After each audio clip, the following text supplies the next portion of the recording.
Hello mga kabarkads. Once again, this is RPB Moto Travel Vlog.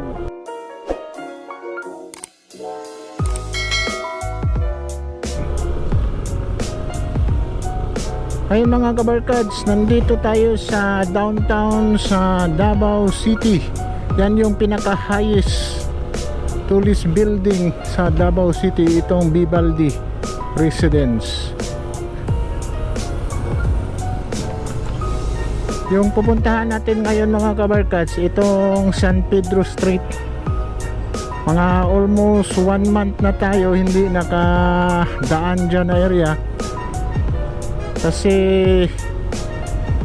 last nag-vlog tayo doon is masyadong traffic, tapos sira-sira yung daanan.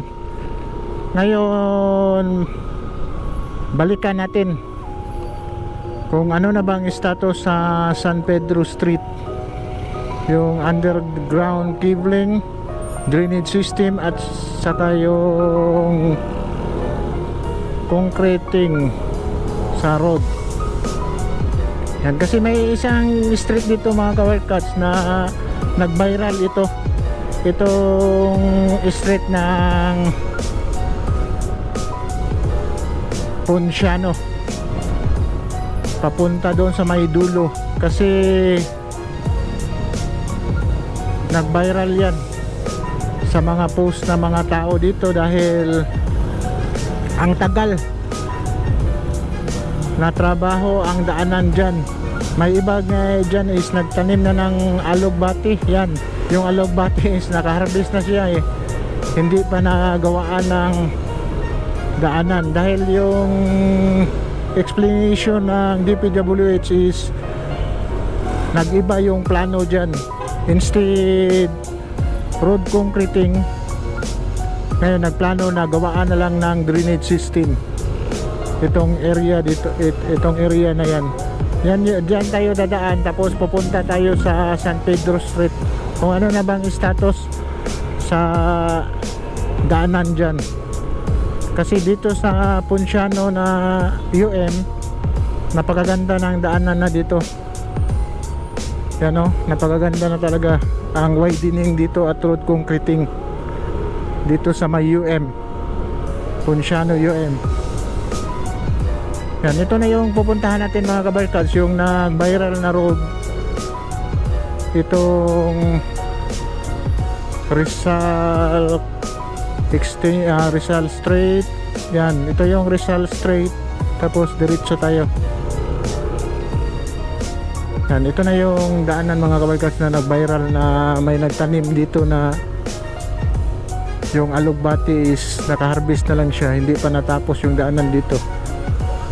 Lalo na yung mga business area dito mga kabarkads, nagalit na itong area na ito kasi hindi pa nagawaan ng daanan. Ngayon nagawaan na, nakasimentado na mga kabarkads dito sa may San Pedro Ponciano Street. Yan, ito na yung San Pedro Street mga kabarkads, yung yung City Hall. Ito yung nagawaan na pala yung dalawang 2 lanes dito mga kabarkads dito sa San Pedro.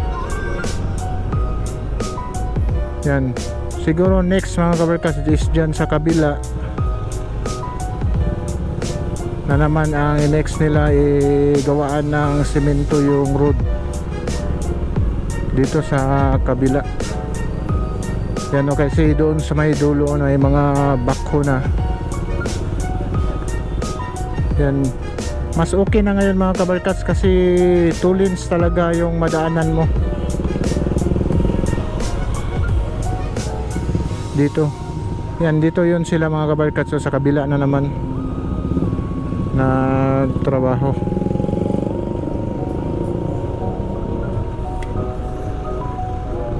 Yan, dito sila sa kabila mga kabarkads, ginawaan na naman nila ng road concreting. Pero mas okay na ngayon daanan mga kabarkads. Kung sino yung hindi pa dumadaan dito sa may San Pedro dahil natakot sa traffic ngayon mga kabarkads, dinadaanan ko ngayong San Pedro is okay yung takbo kasi dalawang lane na talaga yung nagagamit dito. Dati parang isang lane lang yun kasi may yung daanan is sirag-sira pa.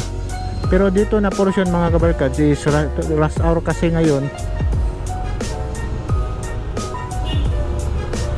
Nagbi-build up ng traffic dito ngayon kasi sa crossing Bangkiruhan, kasi time check is 5:10 PM. Rush hour na oras ngayon is labasan ng mga trabante. Kaya yun, nagbi-build up ng traffic dito. Pero mas okay na ngayon mga kabarkads kasi dalawang lane na talagang nagagamit. Tapos yung sa kabila is tuloy-tuloy pa rin yung trabaho nila para sa road concreting. Siguro binilisan nila dito mga kabarkads kasi marami nang umaangal na mga tao dito na dumadaan na mga sasakyan din dahil sa sira-sira yung daanan. Ang tagal natapos kasi based sa DPWH na napanood ko sa mga balita, mas madali sana sa kanila kasi kaso lang sumabay sa kanila yung underground cabling. Yan, hinihintay nila bago sila magsimula ng road concreting kasi baka tabunan nila kung ano is paano na yung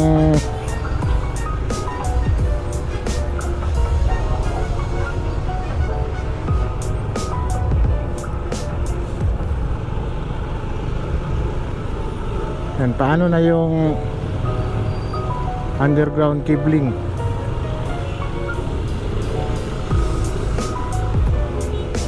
Yan, kung matapos ito mga kabarkas, maganda na dito sa San Pedro Street kasi dito sa kabila naging 3 lanes na kasi tuloy yung buhos nila sa kabila. Talagang binilisan nila kasi itong area dinadaanan talaga ng mga sasakyan, itong San Pedro Street.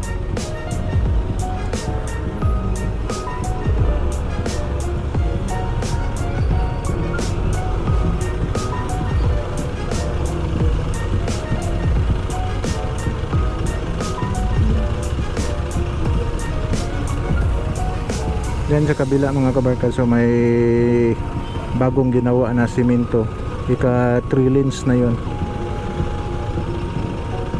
Hope na by next month baka matapos na ito lahat, itong road concreting dito sa San Pedro kasi yung drainage system dito is natapos na, tapos yung underground cabling natapos na rin.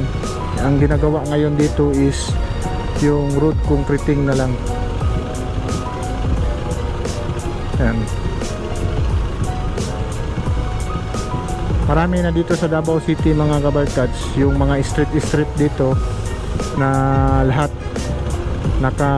may drainage system na ginawa, may road concreting dito sa street na ito, sa mga street dito sa Davao City.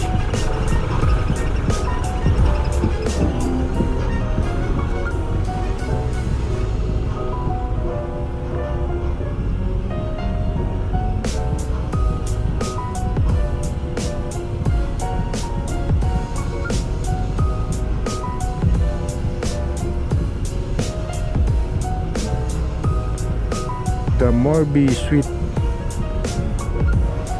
Ito yung malakas dito mga kabarkads, The Morbi Suite dito sa San Pedro Street kasi ang mura lang ito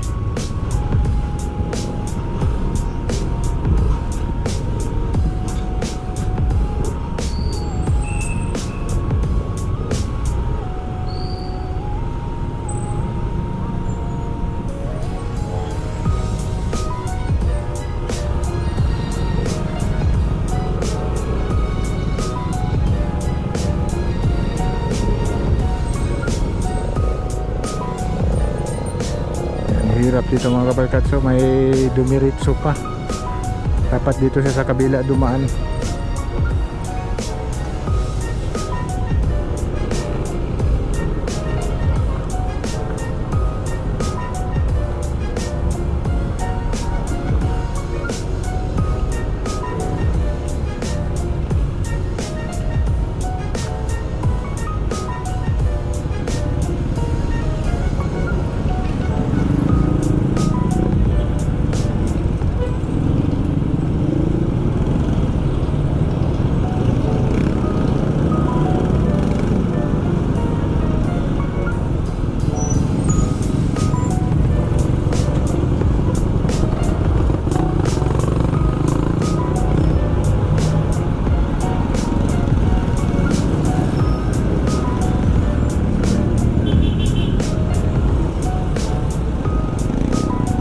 Daming mga pasahero ngayon mga kabarkas kasi rush hour kasi ngayong oras na ito. Maraming mga tao na mga trabante. Tulad nito may mga bike lane pa. Kapag dumaan ka dito is huli. Pero kaso ang liit ng tulay. Doon lang ako nakakita mga kabarkads na magandang may bridge sa tulay doon sa may Bago Playa. Maganda yung bridge nila mga kabarkads. Ginawaan talaga ng bridge yung mga bicycle. I-vlog natin yun doon na area kasi napakaganda. May bridge talaga, dapat ganito. Ginawaan itong bike lane na bridge din para ang dito talagang sasakyan talaga ang makadaan lang. Kaso dito biglang lumiit dito sa tulay yung bridge kasi may bike lane eh.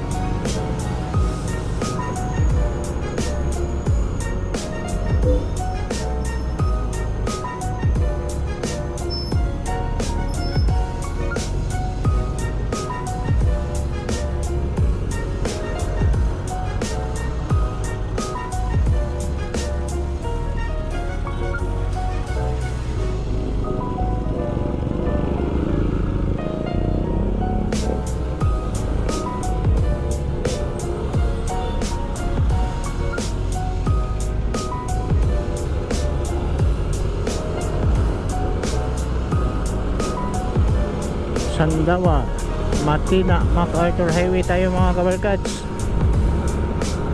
Yan, hanggang doon lang tayo sa Maa Crossing mga kabarkads. I-end natin itong road tour natin dito sa downtown ng Davao City. Dahil yung kinukuha lang natin mga kabarkads is in-update natin yung San Pedro Street, kung ano na ba yung kalagayan doon sa road. Kasi last nag-update tayo, sira-sira pa yung daan doon. At yung isang street doon sa may corner Rizal Street papasok, ano ba yun, sa Ponciano Street pa ba? Kasali pa ba yun ng Ponciano Street? Yung palabas ng San Pedro. Kasi grabe yung daanan doon mga kabarkads. Hindi madaanan talaga. Ngayon madaanan na.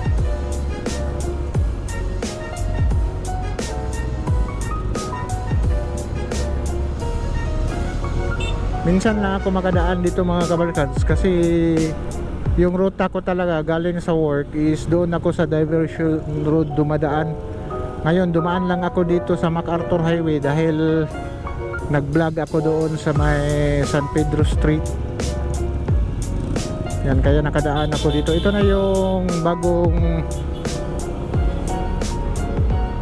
build na NCCC Mall mga kabarkads. Nagsimula na ito nagtrabaho mga kabarkads. Hope soon kung matapos ito, bigla na namang tatraffic itong lugar na ito kasi dadami na naman yung mga sasakyan, mga tao na maghihintay dito sa bagong NCCC Mall dito sa may yan, nandito na MacArthur Crossing mga kabarkads dito sa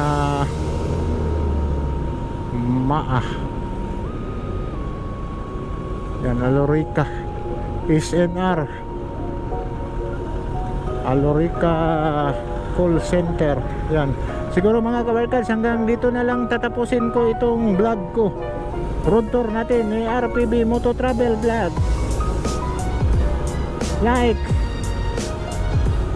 and subscribe to my channel and share yung mga video natin mga kabarkads ni RPB Moto Travel Vlog. Sige, bye bye, God bless.